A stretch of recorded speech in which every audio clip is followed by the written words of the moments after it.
But first, on Friday, Victorian Liberal leader John Pizzuto let down a lot of party members and supporters, not just in Victoria but across the country, by expelling Upper House MP Moira Deeming from the party room. Her treatment by Pizzuto has been nothing short of disgraceful.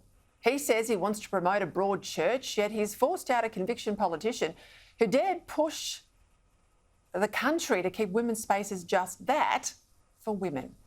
This whole saga's been a farce. I've covered it in depth, all the holes in Pizzuto's story as to why Deeming was initially suspended for 9 months and now why she's been expelled. On numerous occasions where questions were put to his office, they were either obfuscated or simply not responded to.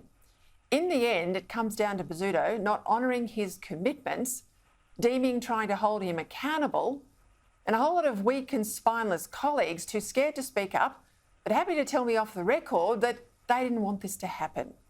Joining me now is the woman in the middle of this firestorm, Liberal member, but now independent MP, Moira Deeming.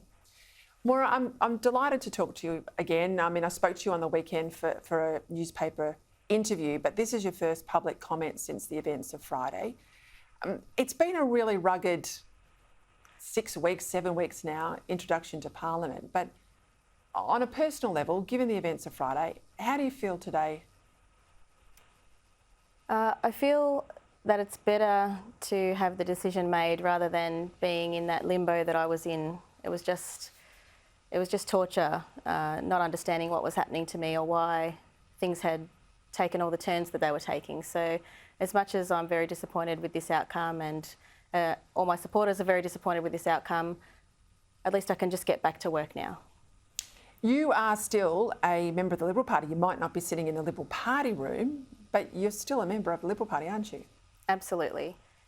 I mean, I really do love this party. I believe in the Liberal Party values. I do think that we are the party that has the best political philosophy to help run a fair and balanced society. So I've got no intentions of abandoning the party, and this decision was made by less than 20 people from Spring Street, and I don't believe that it reflects the will of the membership. And so I'm just going to carry on and do my very best to be the best MP that I can be for all the people who wanted me to come here. What level of support have you got from party members and supporters? I know you've had some support in the past, but what's it been like since Friday? Just another round of emails and phone calls. In our office, the phone just goes all day. I'm so grateful for all the support everybody's given me, and I'm very moved. And it's been a huge amount of support, actually. Yeah.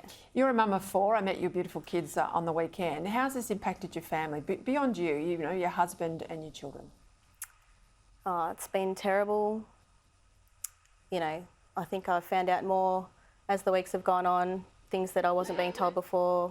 I just found out that my children keep checking out the window, seeing if there's any press outside. If there's, strangers walking past, they're more worried. They start worrying about why they might not have been invited places. If it's because people really believe, that we're white supremacists or something, So look, and the little two are too young to understand, but they know that everybody's tense. So look, it's just been absolutely awful. But, I hope that now that things will just be taken over by my lawyer and I'll be able to have a better routine and just focus on something other than this issue for a while, that things will settle down. You were really eloquent when you spoke to me about why the Nazi tag was so offensive. Tell my viewers why that barb in particular really rocked you.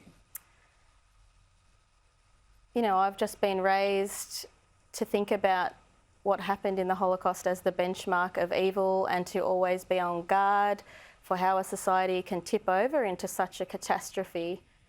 How did it happen? How did ordinary people end up doing such horrendous things? It's just been a conversation throughout my whole entire life growing up, but, with a Holocaust survivor as an uncle and as a history and English teacher, it's just always been something that everybody points to as something that must never, ever be allowed to happen again. And so for me to be called that was so unexpected.